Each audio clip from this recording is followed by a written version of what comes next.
It is the 20th of July, 1969.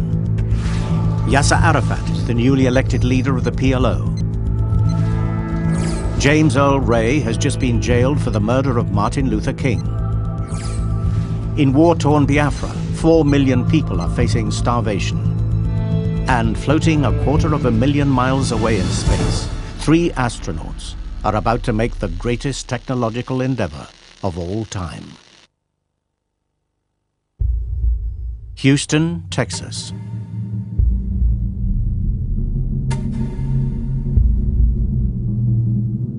NASA Flight Director Eugene F. Kranz is awake early.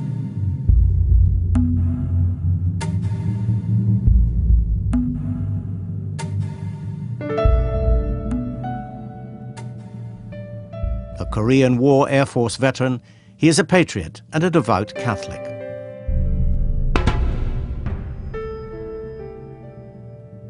Last night he attended Mass at his church, the Shrine of the True Cross. But beyond his religious faith is Kranz's belief in the space program. Not just a part of his life, it is his life. When he is at work in mission control, he always wears a waistcoat made for him by his wife, Marta. Today is no exception. But this waistcoat will be worn for what will be the most exceptional shift of his career.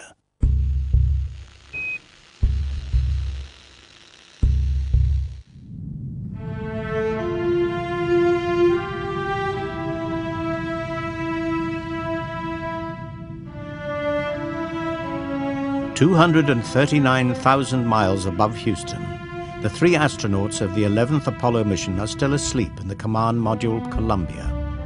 For the last 17 hours, they've been in orbit around the moon. 38-year-old Neil Armstrong from Ohio is in charge of the mission. With him are astronauts Edwin Buzz Aldrin and Michael Collins. Last night, Collins volunteered to keep watch while the other 2 astronauts got some rest. He's to stay in orbit in the command module while Armstrong and Aldrin attempt to land on the moon in the lunar module Eagle. In 23 minutes' time, they will wake to begin their journey into the unknown.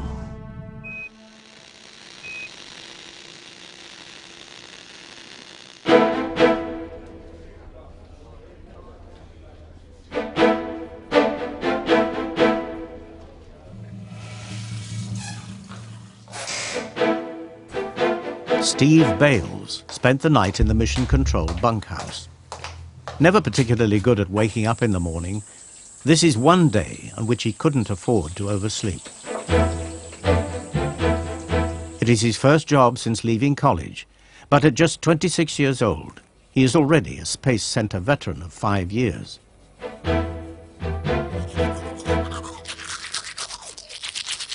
He doesn't know it, but later today, the whole of the Apollo mission will rest on his shoulders.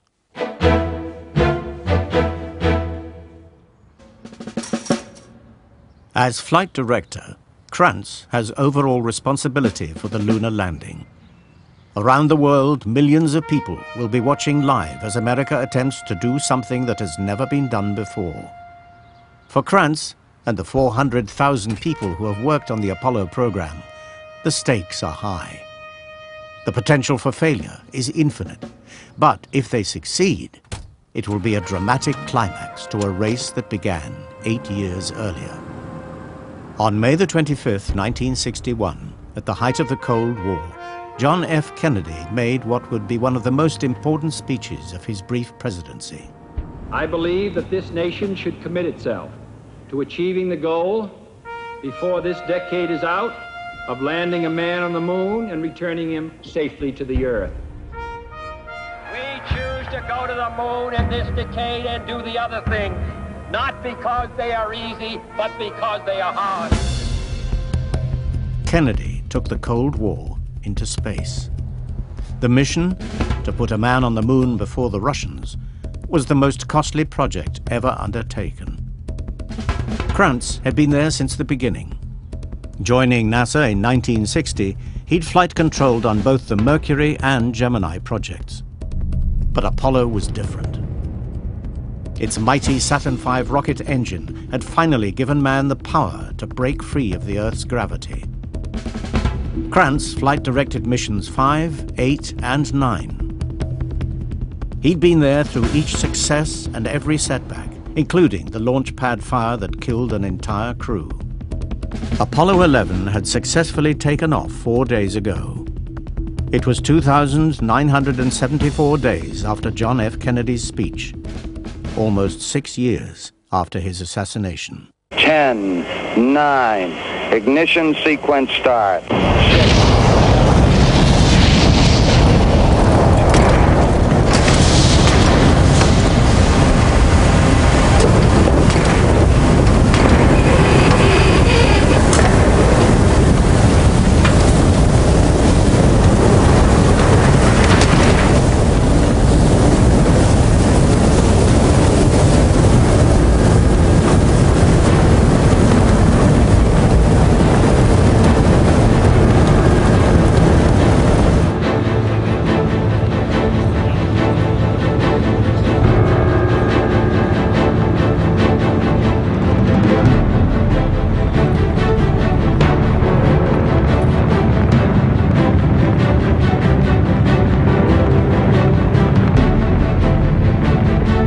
After orbiting the Earth 1.5 times, the third stage engine boosted Apollo 11 out of Earth's orbit and on to a lunar trajectory.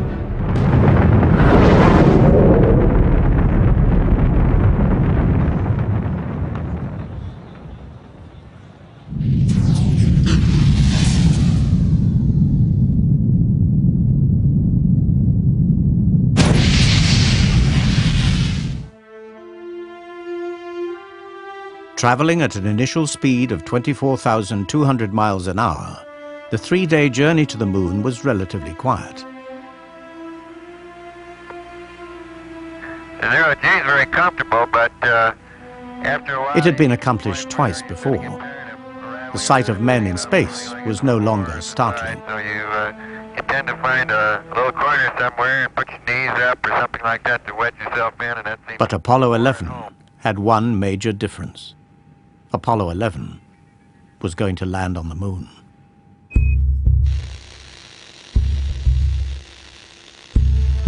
Eight o'clock.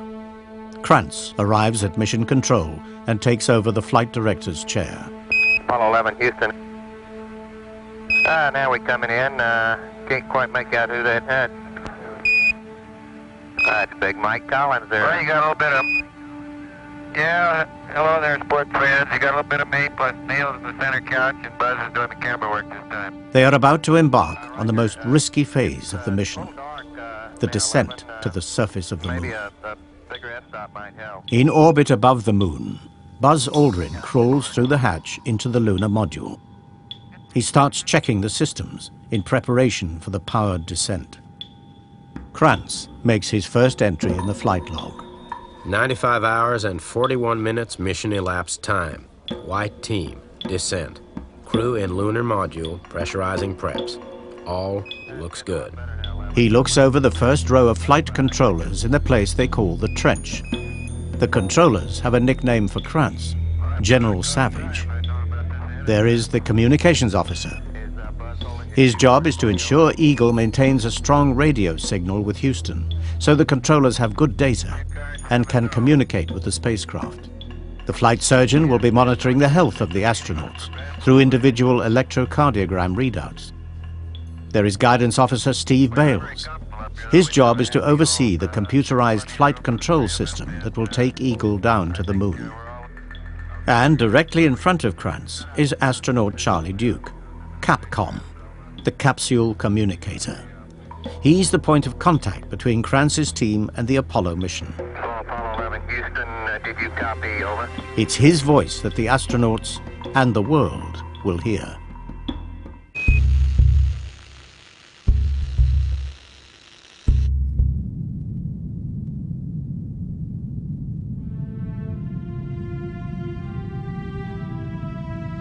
Orbiting the dark side of the moon, Eagle and Columbia are out of radio contact with Houston. With Armstrong and Aldrin in the lunar module, Collins is ready to separate Columbia from Eagle.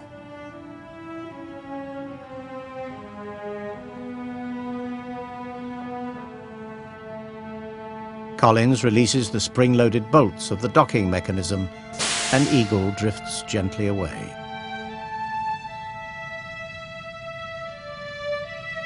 Armstrong fires small bursts of Eagle's thruster rocket, turning the lunar module on its head in preparation for the descent to the moon's surface.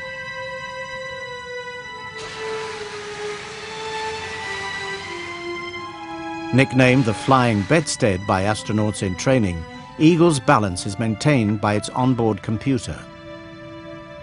The peak of 1969 technology, its 74 kilobyte memory, is less than a modern mobile phone. Collins starts his vigil orbiting the moon in Columbia.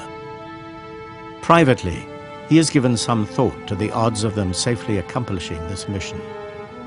He estimates a 50-50 chance of success. If things go according to plan, he won't see Armstrong and Aldrin for at least 22 hours. If something goes wrong down there, it's unlikely he will ever see them again.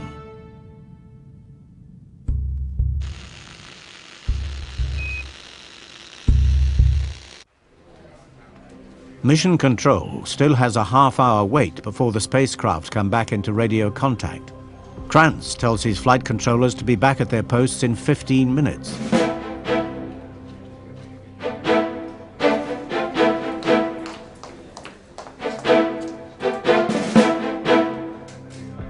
Procedures in flight. We make sure the doors get secured now, please. Krantz orders security to lock the doors to Mission Control and switches to a private communication loop. Will you secure the doors? Roger. Then, after reviewing operational procedures, he gives the pep talk of his life. This is the best team I've ever worked with. I have ultimate confidence in you people. What we're about to do now, it's just like we do it in training.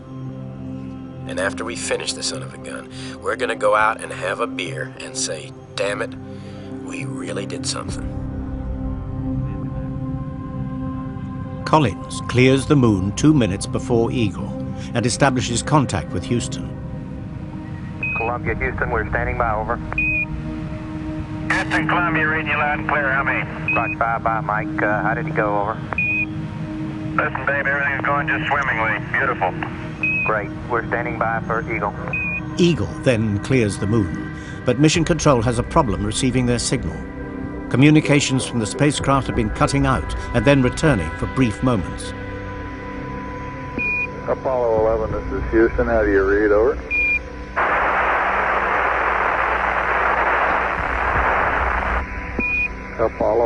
Apollo 11, this is Houston. Do you read, over? Krantz is nervous. In only a few minutes, he will have to give Armstrong and Aldrin the go-ahead for the mission, and his controllers need good data. Charlie Duke suggests that Eagle pitch 10 degrees to improve signal strength. Eagle, Houston, we recommend you yaw 10 right will help us on the high gain signal strength, over. Eagle, Houston, we have you now. Do you read, over? Loud and clear. Okay, we're off to a good start. Play it cool. With an improved signal, Krantz asks his flight controllers for a go or no-go for the descent. Okay, all flight controllers, I'm going around the horn. Make your go-no-goes based on the data you had prior to LOS. I see we got it back. Give you another few seconds. We're yawing, flying. Okay, retro. Go. Fido. Go. Guide. Go. Control. Go. Telcom. Go. GNC. Go. Ecom. Go. Surgeon. Go. Capcom, we're go to continue PDI. Roger, you're a go. You go to continue power descent. You're a go to continue power descent. With Eagle in position, they are about to start the part of the mission that has never been attempted before. The manned descent to the surface of the moon.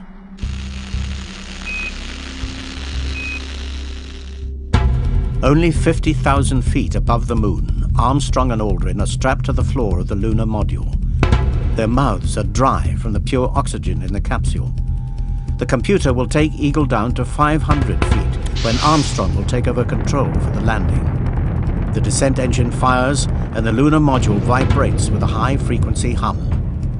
Eagle is face down, traveling towards the moon at a mile a second. Armstrong looks out of the window to check for landmarks, but each checkpoint is appearing 2 seconds ahead of schedule. At their current rate of descent, they are likely to overshoot the planned landing site by 2 miles. 15 foot, we're going to make it a thing. Roger. It could be a little long. Roger, copy. He thinks you're a little long downrange. That's right. I think we confirm that. We confirm that. Roger. Guidance Officer Steve Bales is worried. Eagle is descending too fast, 20 miles an hour faster than planned. If the descent rate increases, Eagle is likely to crash land. But the speed is constant. They can overshoot the planned landing zone, and Armstrong should be able to find a new suitable site. Eagle turns over onto its back so that its landing radar can lock onto the moon. The radar comes to life, firing information on speed and altitude into Eagle's guidance system. Okay, we got data back. Radar flight looks good. Roger. 2,000 feet. Roger, 2,000 foot Del H. Aldrin checks the computer's calculations against the distance measured by the radar. Because of the fast descent rate, the two are out by several thousand feet. He tries to input the new data from the radar into the computer.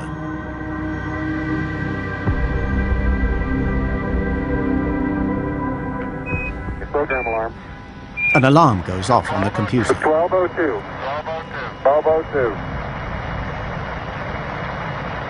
Aldrin has never seen this before. He has no idea what a 1202 alarm means or how serious it might be. Mission control, and Krantz is under pressure. With an alarm active, the lunar module's computer is liable to crash. Krantz has to decide whether to abort the descent or override the alarm and hope for the best. Suddenly, the most important man in the room is Steve Bales. Whether the entire mission is go or no-go is now down to the 26-year-old guidance officer. But Bales isn't sure what the 1202 alarm is either. During simulated landings, 3 seconds was considered a long time. It takes 15 for mission control to give Neil Armstrong an answer. The entire mission hangs on Bales' call. The astronauts need an answer. Give us a reading on the 1202 program alarm. We're going that flight. We're going that alarm? Roger, we got you. We're going that alarm. Bales thinks the alarm is the result of a computer overload, so it keeps resetting itself. 1201. Another alarm, this time a 1201. Roger, 1201 alarm. We're going that flight. 1201 alarm. Same time, we're go flight. Okay, we're go. Then another 1202 alarm. Roger, 1202, we copy. With the alarms now coming on top of each other, Bales overrides each one. Go, go, go. We're go, same time, we're go. Bales' decision allows the lunar module to continue its descent. Inside Eagle, Aldrin updates the computer with the new data. Eagle looking great, you're go. But the mission is about to enter its most risky phase. Altitude 1600.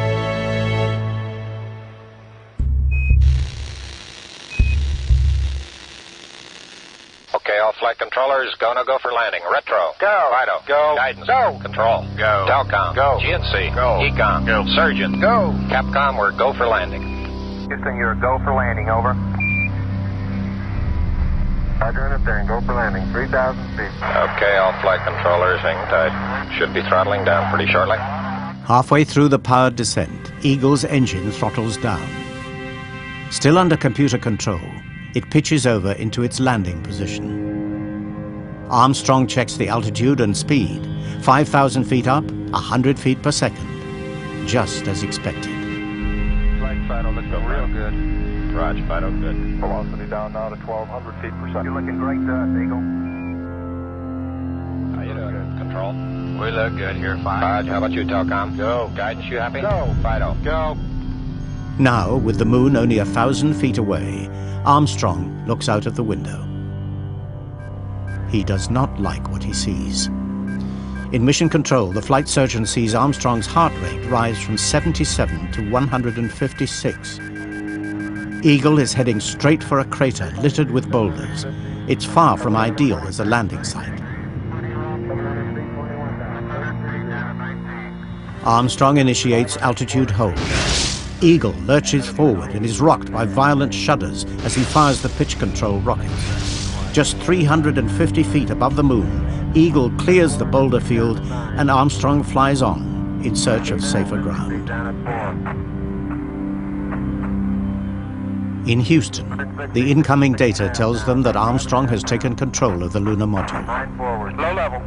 Low level. Low level. They can also see that his use of the thruster has left Eagle dangerously low on fuel. 100 feet, 3.5 down, 9 forward. Take done. For the first time today, Krantz and the controllers are powerless.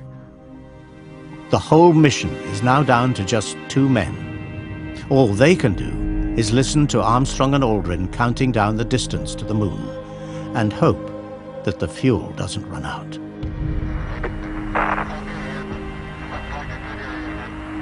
Epic shadow up there. Okay, 75 feet. That's looking good. Down after 60. Roger. 6 forward. 60 seconds. 60 seconds. Eagle has only 60 seconds of fuel remaining. Lights on. But Armstrong has found a landing site. Only 100 feet separate Eagle from the moon. 40 feet down, 2.5. Picking up the sub. They have seconds of fuel left. 2.5 down, 2.5. Picking up the sub. 30 feet, 2.5 down. Big shadow. And 4 forward. 20 feet to go. Armstrong wrestles with the controls. He has to bring it down level, otherwise touchdown could shatter Eagle's legs. Drift into the right level. 30 seconds. 30 seconds. 30 seconds. Forward.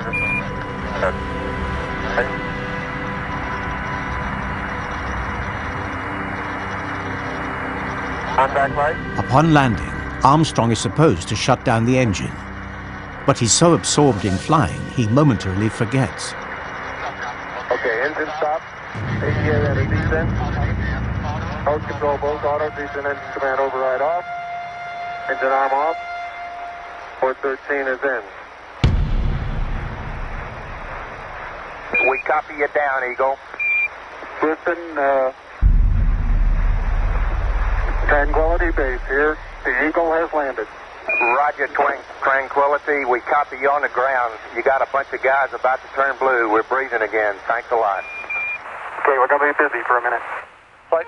That Go, guys. 14 plus 2 looks beautiful. Roger. Okay, keep the chatter down in this room. Krantz quietens his controllers. Okay, I'll The flight plan calls for a possible emergency liftoff. Krantz asks the controllers if it is stay or no stay. Okay, T1, stay, no stay. Retro. Stay. Fido. Stay. Guidance. Stay. Control. Stay. Telcom. Stay. GNC. Stay. Ecom. Stay. Surgeon. Stay. Capcom, we're stay for T1. Roger, Eagle, and you are stay for T1. Over. Eagle, you are stay for T1. With a unanimous stay, Armstrong and Aldrin power down most of Eagle's systems. The flight plan has a 4-hour rest period scheduled, but there is no reason to wait. Armstrong suggests that the most dramatic part of the mission starts ahead of schedule. With Eagle safely on the moon, Gene Krantz and his white team hand over to a new shift. They attend a short press conference, but are keen to get back to witness the high point of the mission.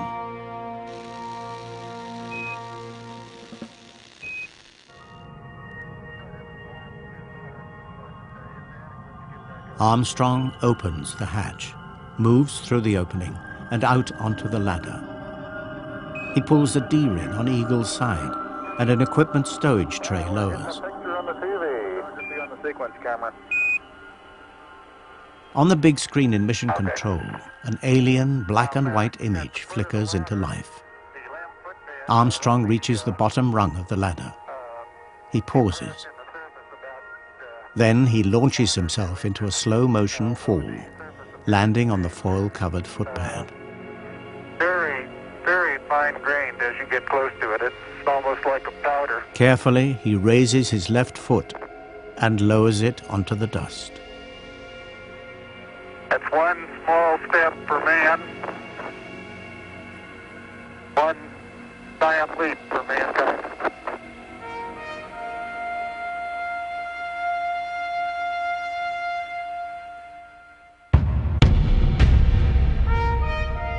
With no wind on the lunar surface, Armstrong's footprint will remain undisturbed for millions of years. Roger, the EVA is progressing beautifully. They're setting up the flag now. Later, Armstrong and Aldrin will unfurl an American flag, stiffened with wire, so that it will give the impression of flying in this airless world. Posing for Armstrong's camera, Aldrin reads the plaque that will remain on the lunar surface. Bill is now unveiling the plaque It says, "Dear men from the planet Earth, first set foot upon the moon, July 1969, AD. It came in peace for all mankind."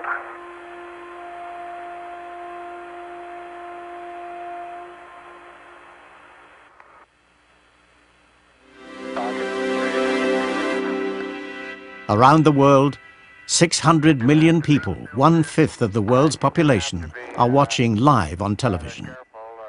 It is the largest audience for any event in history. One small step for man, one giant leap for mankind. After 2 hours and 31 minutes on the moon, the two astronauts climb back inside Eagle. When they take off their helmets, they smell a pungent odor that reminds Armstrong of wet ashes in the fireplace. It is the smell of moon dust.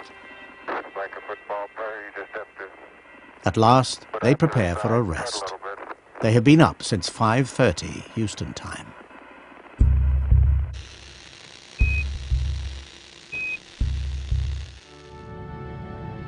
In a few hours from now, the two astronauts will blast off from the moon and rendezvous with Michael Collins in the command module.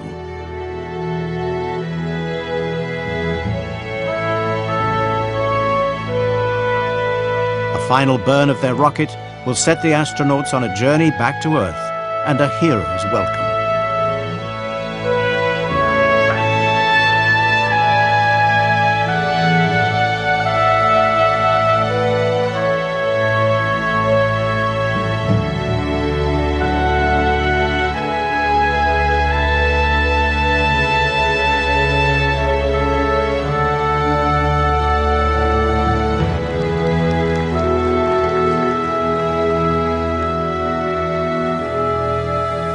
Neil Armstrong will enter the history books as the first man on the moon, Buzz Aldrin as the second, and Mike Collins as the astronaut who went with them. Gene Kranz will go on to flight direct 4 further Apollo missions.